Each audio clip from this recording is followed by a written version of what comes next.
So I'm going to spend the next 5 minutes gushing about how much I love the Dragon Quest series, but before we do that, I just want to have a shout out to Worth It Kids, who made a video about Rat Boy Genius in this exact format, so that this video is based off of what he did there. Another video is Mr. Gentleman's The History of RPGs. It goes extremely in-depth into the story of how Dragon Quest was made, and it's actually a very interesting watch. If you want to check that, I will link that in the description.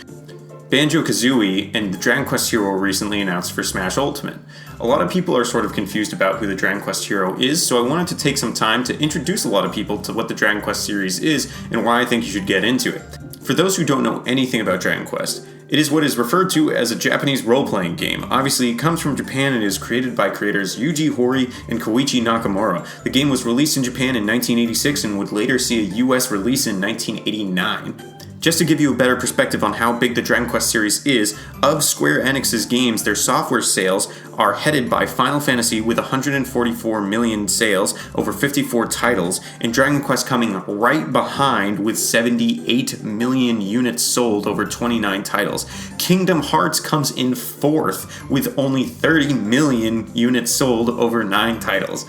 So I just want to say, if you think that Kingdom Hearts is a really big deal, or Final Fantasy is a really big deal, Dragon Quest is right up there with the giants. So you might also be wondering, why have I never heard of Dragon Quest then, nor why have I never played any of the games? There's no solid reason as to why Dragon Quest underperforms in the West, but Dragon Quest producer Yu Miyake states that the Famicom was quickly accepted into family households, and that Dragon Quest was one of the games that a lot of people initially bought. So there's a strong feeling of nostalgia for the series, something that doesn't exist within the American audience. The American audience would receive Dragon Warrior, the Japanese version of Dragon Quest, in 1989, near the end of the NES's lifetime. Dragon Warrior 3 and 4 were released after the Super NES's release in America, making it even harder for American audiences to catch on to the fad. The man responsible for the series art is Akira Toriyama, creator of the Dragon Ball series. Yu Miyake also states that it could be the art style that turns off audiences in the West, as its art style looks like it's intended for a younger audience.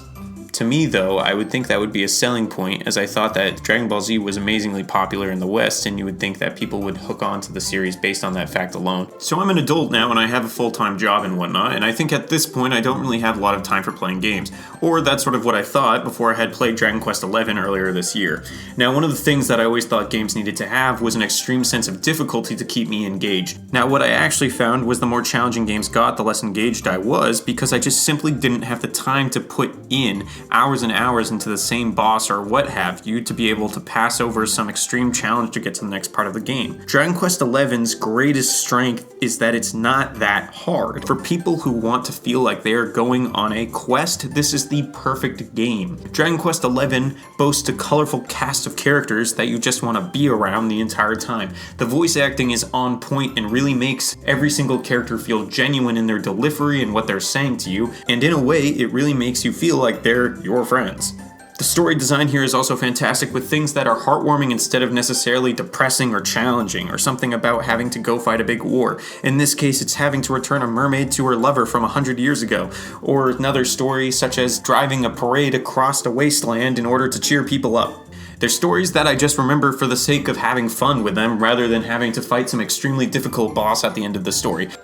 I think the Dragon Quest series prides itself on not being extremely technically complicated, but rather just fun for the player throughout.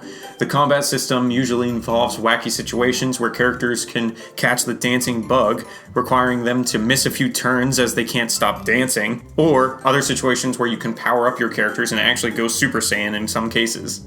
A lot of combat strategies are extremely viable, it's just a matter of which one that you think is the most fun to watch, or anything to that effect. There are definitely ways to min-max characters, but that's really not the objective I think the Dragon Quest creators are going for. I think they're looking for you to go across lands and see many different things, rather than necessarily involve yourself in extremely difficult combat encounters. The world boasts in usually characters that have flavor text heavy dialogue. Usually there is an accent to text kind of system that has characters speaking in French, German, or what have you accents through the game. You might actually find situations where you have to read the sentence 3 or 4 times to actually understand what another character is trying to tell you. And personally, I just see that as a plus rather than a minus to the game. So luckily, you can really jump into the Dragon Quest experience anywhere you want, as each of them are standalone games.